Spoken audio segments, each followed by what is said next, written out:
Hello, friends. Happy Thursday. Hope your day is going great so far. Let's pick up right where we left off yesterday in chapter 70 in the book Essential Truths for the Christian Faith. And we were talking about the perseverance of the saints. And I knew growing up that I could lose my salvation, but I didn't quite know why. So that's what we're going through in this chapter. And we left off yesterday talking about 1 John 2:19. And I think this verse right here is key. Well, he mentions a few because we're going to go through them. But this one's very key as to why. Why not? So let's read it again. Yesterday we read it, but let's reread it really quick. It says, they went out from us, but they were not of us. For if they had been of us, they would have continued with us. But they went out that they may be manifest. That they might be made manifest that none of them were of us.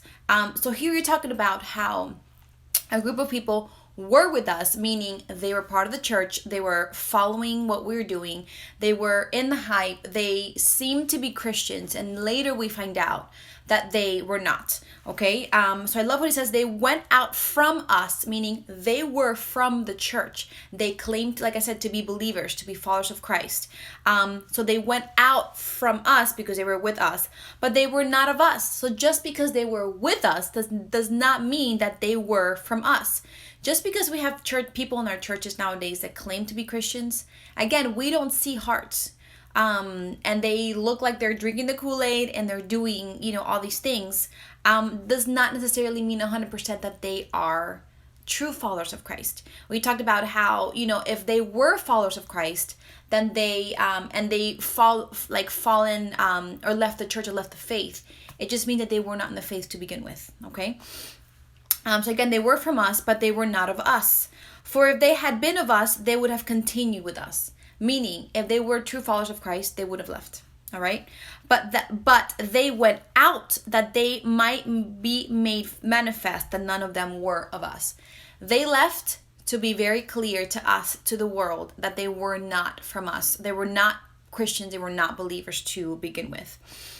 So a lot of times I read this and I've experienced and I shared this with you guys yesterday, how just being part of different churches where you see youth or where you see people that seem to be on fire for God, that worship, and look at the time just so I don't get too, that seem like they are, they love the Lord and they are in the faith and they're doing the same things that you're doing, and then all of a sudden they just bounce, like they leave the faith, they either claim to not be Christians anymore, or they just live a life fully that you can tell that they're not believers because they are not repenting.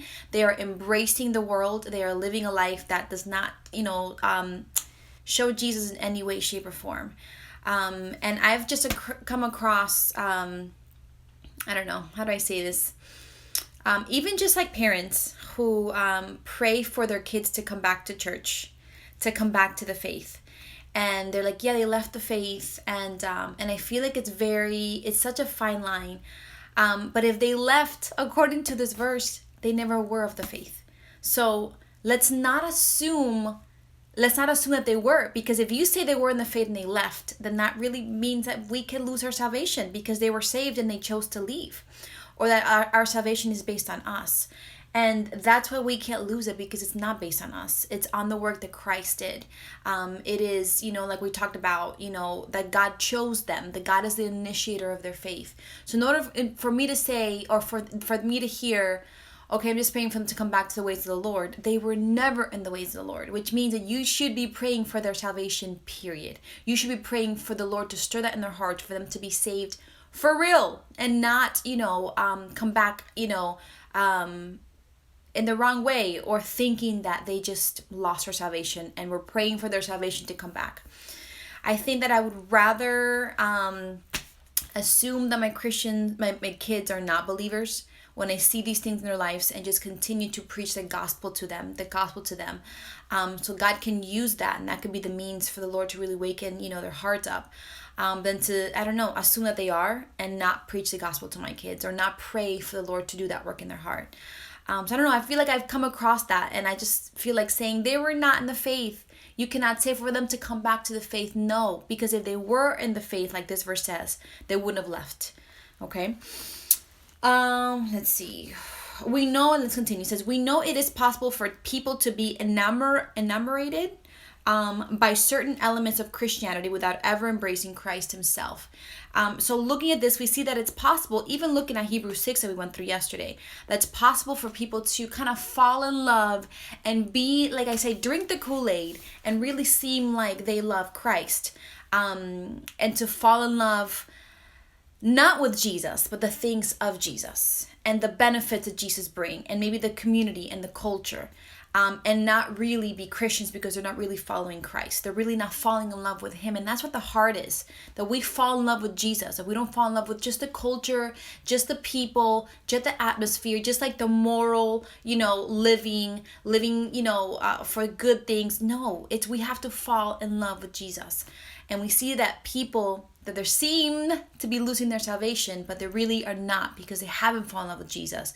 But they've kind of fallen in love with this culture, this love, this atmosphere that we create as Christians in churches. And that's why I feel like even churches nowadays, it's so dangerous for you to, quote unquote, say that you're going to do any technique to bring people into the church and then give them the gospel. The gospel is always enough, and God is always working in people, always working in their hearts, in the right timing. There's no reason for me to be attracting people. I should not be attracting people. I should not be doing any method to attract people. God is sovereign. God is powerful enough to bring his people, the ones that Jesus came to die for, his flock, his children, at the right time, to hear the message of the Lord in the church. So that's why I do not agree with these churches that do these, shows, these events, these very secular things in church and concerts and make it so relevant. The gospel is not. The gospel is already a controversial message. It's already, you need to leave everything who you are and come to Christ. You need to die to yourself and come to Christ. We don't need to sugarcoat it. We don't need to tweak it. We don't need to add anything to it. So that's why we are attracting the wrong people, because if we put on a show or if we do whatever to attract these people, you are attracting them with the wrong gospel. And there is a possibility they might not even want anything to do with Christ, but just that atmosphere. So when trials comes or when things come, they are not of us, so they will leave. And that's when we question ourselves and we say, wait, what's going on? We're doing it all wrong. We are attracting the wrong people into the church by using all of these methods. The only thing we should be doing is preaching the gospel. That will bring the elect. That will bring the chosen that God has out there, his children already, in his timing. And we're doing an injustice to the gospel, first of all, adding to it and saying that it's not enough, that we need to put something on top of that, or we need to add something because we need to kind of, the deliverance of it needs to be more up to date, more relatable to this culture. And that is simply not effective. You are bringing the wrong people, and that's how you see these big churches have like a revolving door. People come in and out. People come in there for a season and they leave, because we're not presenting the true gospel for what it is. So anyways, people can fall in love with just the culture of Christianity and what it is, and not fall in love with Jesus and not be of us, okay? Perhaps a young person is attracted to a fun and stimulating youth group that has an appealing program. The person may be converted to the program without being converted to Christ. You see, they fall in love with the program, they fall in love with the culture, but not with Jesus. Such a person may be like those pictured in the parable of the sower. And this you see in Luke 8, verses 5 through 8. And again, a clear picture of how there could be some potential, some deceiving growth that we see in those around us. But if they don't produce fruit, they are not of God. If they are not of God, they will leave. All right. So Luke 8:5-8, it says, a sower went out to sow his seed. And as he sowed, some fell by the wayside, and it was trampled down, and the birds of the air devoured it. Some fell on the rock, and as soon as it sprung up, it withered away because it lacked moisture. You see how it sprung up, meaning it showed a little bit of growth, but then it went away. And some fell among the thorns, and the thorns sprung up with it and choked it, meaning some fell, there was some growth, but the thorns or the trials of this world kept it from growing. and there it was, gone. There it is. It wasn't real growth. But others fell on good ground, sprung up, and yielded a crop 100-fold. That's it right there. The fruit that we see in people. We see real repentance. We see a real change. They have left their life behind and they are embracing Christ 100%. How do you say it? Embracing Christ in every sense of the word in their life that you can see it. That's real fruit. And that's where you see real growth and real repentance and real embrace of Christ and Christianity. The parable may refer to those who believe at first but afterwards fell away, or it may mean that those who believed had a false or spurious means not genuine, faith, as the Reformed theology maintains. Only the seed that falls on good ground yields the fruit of obedience, okay? Jesus describes these as ones who hear the word with a noble and good heart, as we see in Luke 8:15. Their faith proceeds from a true regenerate heart. What is the outcome? What is the crop? What is the fruit? Repentance, obedience, okay? The doctrine of perseverance does not rest on our ability to persevere, even if we are regenerate. So if the Lord is the one who regenerates me, he's the one who opens up my eyes. It is not up to me to maintain my salvation because it wasn't me who initiated it.